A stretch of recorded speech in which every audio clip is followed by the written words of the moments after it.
Hi, I'm Reb Myron. I'm a minister through Pathways of Life, and I've been a Course in Miracles student for 40 years. I'm going through the lessons this year, asking Jesus to clarify for me, and then I'm writing from that clarity and sharing what I've written in the past as well. So that's what I'm sharing with you today. And let's just get started.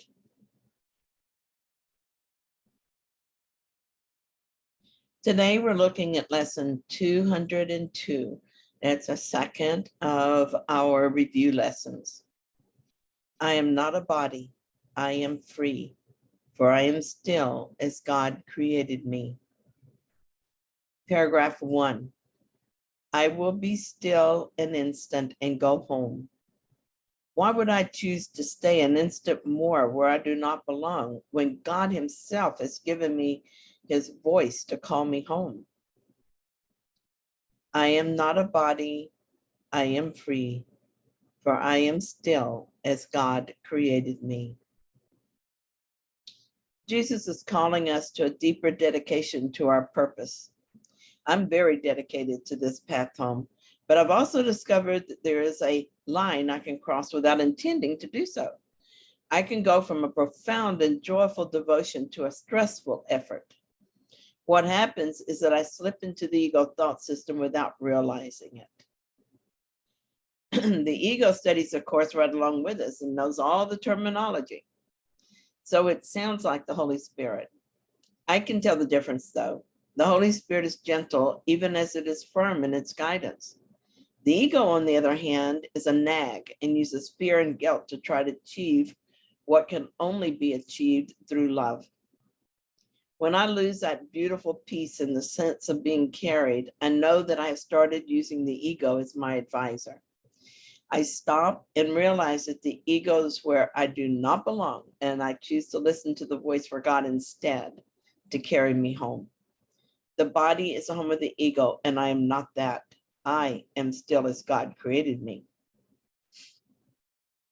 Every day, I feel less at home in the ego, and I now perceive things differently. Here's an example of how I'm practicing the idea of being still an instant so I can go home. Something upsetting happened to someone I love very much. At first, I became anxious. I asked the Holy Spirit to look at this with me, and the anxiety began to dissolve. I realized that something bad did not happen to him, but simply something happened to him. Everything begins in a state of neutrality. That is, it is neutral until I give it meaning with my thoughts. I had judged what happened to my friend as a very upsetting thing. But when I changed my mind, I dropped the idea that it was good or bad. It simply was. I read something in The Way of Mastery that reminded me that the very thing I think I don't want may be the next step home. This made a deep impression on me. I am so busy judging everything that happens in the world that I may very well miss the lesson it came to bring me. I am practicing acceptance. It is what it is, and my only request of the Holy Spirit is that I might know how I can use this moment to awaken. Acceptance used to be hard for me.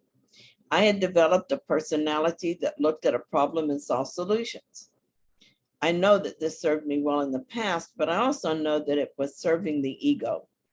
Now that I've changed my mind about what is important and what it is that I want, I'm no longer interested in trading an illusion I don't like for a more favorable one.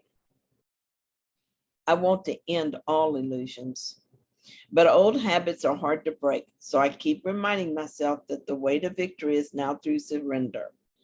Instead of go, go, go and fix, fix, fix, I am learning to be still, to be quiet, to ask for guidance, and to listen.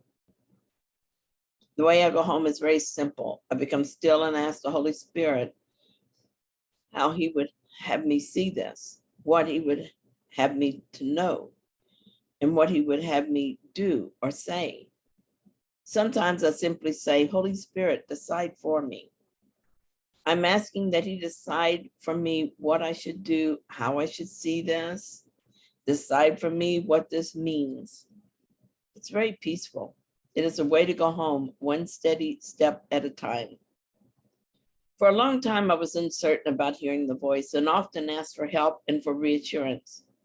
Here's what the Holy Spirit said to me one time when that happened. It makes me laugh now when I read it because it is so self-evident. I don't know how I missed it. I said, Holy Spirit, I would like to learn to hear more clearly. I still struggle to know what you're saying to me. And he said, you hear just fine. You're hearing what you want to hear. If it feels like you are sometimes hearing your inner voice and sometimes are hearing the ego voice, it's because you're still conflicted about what you want.